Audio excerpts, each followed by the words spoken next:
보통 트레이딩을 할 때 지지선과 저항선을 설정한 다음 돌파가 일어나기를 기다립니다. 그리고 기다리던 가격이 지지선과 저항선을 돌파하는 것을 보면 바로 돌파된 방향으로 포지션을 잡게 되는데 갑자기 가격이 역전되며 떨어지는 경우가 많이 있었을 거예요. 이러한 일이 일어나지 않도록 비밀 전략에 대해 소개시켜드리려고 합니다. 오늘 소개해드릴 매매 전략은 해외에서 130만 조회수를 기록하며 좋아요만 무려 7만 개를 받으면서 굉장히 큰 이슈가 됐던 매매 전략입니다. 먼저 돌파에 대해 알아야 되는데요.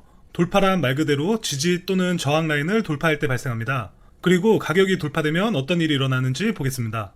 돌파가 일어나면서 급등하는 걸 볼 수 있는데요. 바로 여기서 돌파를 하는 이 지점은 훌륭한 진입 타점이 됩니다. 돌파 이후 계속 상승으로 이어지면 좋지만 문제는 돌파를 했다가도 다시 가격이 역전되어 떨어지는 경우도 많습니다. 이런 문제를 해결할 수 있는 방법은 바로 돌파 패턴에서 찾아볼 수 있는데요. 트레이딩에 관심이 있는 분이라면 한 번쯤은 이러한 패턴을 본 적이 있으실 겁니다. 매매할 때 알아두면 좋은 여러 브레이크아웃 매매 패턴이 있습니다. 깃발형과 세기형, 페넌트 트라이앵글과 같은 삼각수령과 박스형이 있습니다. 여기서 대부분의 사람들이 하는 문제는 패턴 이미지와 똑같은 가격의 움직임만을 찾고 있다는 건데요. 가격은 이 패턴의 모양대로 정확히 만들어지지가 않습니다. 따라서 이미지에 나오는 패턴 그대로의 정확한 가격의 움직임을 찾는 게 아니라 해당 패턴을 만드는 주요 지지 및 저항을 찾는 것이 중요하다고 할 수 있습니다. 그리고 솔직히 이러한 패턴의 이름을 외우고 어떤 모양인지를 외우는 것이 중요한 것이 아니라 팩트는 이러한 패턴에는 모두 공통점이 있다는 건데요. 가격이 통합되어 두 가지 주요 가격대를 만든 다음 어느 쪽으로든 돌파를 한다는 겁니다.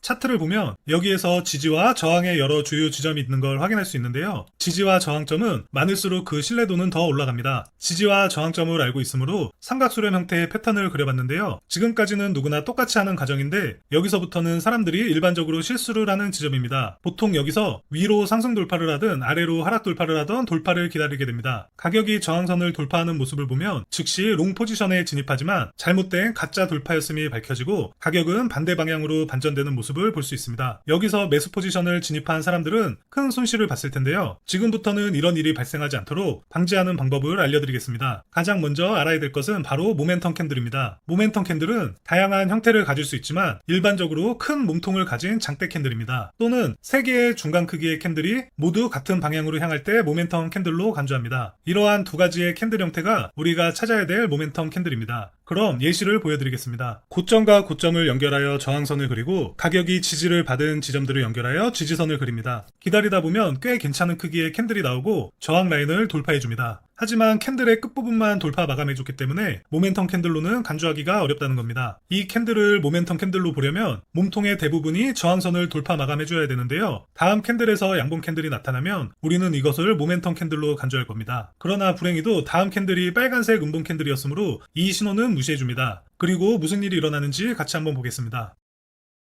잘못된 돌파 신호였다는 걸 확인할 수 있습니다. 다른 예시를 보여드리겠습니다. 여기서 저항선과 지지선이 설정되고 가격이 움직이며 적당한 크기의 캔들이 저항선을 돌파해줍니다. 큰 몸통이 아니기 때문에 모멘텀 캔들이 아니므로 추가 확인을 위해 기다려볼게요. 두 번째 캔들에서도 양봉 캔들이 출현했습니다. 그리고 앞에서 말했듯이 몸통이 크거나 초록색 양봉 캔들이 3개가 있는 경우에만 모멘텀 캔들로 간주합니다. 그러므로 우리는 다시 기다려줄게요. 그 이후 세 번째 양봉 캔들이 나타납니다. 여기서 우리는 포지션 진입을 고려할 때가 왔는데요. 이제 발생할 수 있는 3가지의 다른 시나리오가 있습니다. 여기서부터 계속 가격이 올라가거나 가격은 저항 부근으로 다시 되돌림 이후 반등하거나 가격이 저항 수준을 다시 하락 돌파하여 거짓 돌파로 간주하는 경우가 있습니다. 그러면 우리는 풀백이 일어나기를 기다려야 할까요? 아니면 지금 바로 거래를 시작해야 될까요? 이러한 구간에서는 결과가 어떻든 확률은 우리에게 유리한 상황이기 때문에 가격이 다시 저항 수준으로 내려와 리테스트를 기다리기보다는 이 모멘텀 캔들 종가에서 롱 포지션 진입해줍니다. 손절 라인은 저항 라인 바로 아래로 설정합니다. 이렇게 하면 가격이 풀백되어 저항 수준에서 반등하더라도 내 손절매에 닿지 않고 여전히 이익을 얻을 수 있습니다. 또는 바로 가격이 상승하더라도 우리는 이미 포지션 진입해둔 상태이기에 동일하게 이익을 얻을 수 있게 되는 거죠. 이 캔들이 모멘텀 캔들이라는 점을 고려하면 잘못된 돌파의 가능성은 매우 낮습니다. 그리고 만일의 경우를 대비해 가격이 하락하더라도 저항선 아래라는 손절 기준이 생겨나게 되는 거죠. 그러면 이제 진입 타점은 알았으니 익절 기준을 설정해야 하는데요.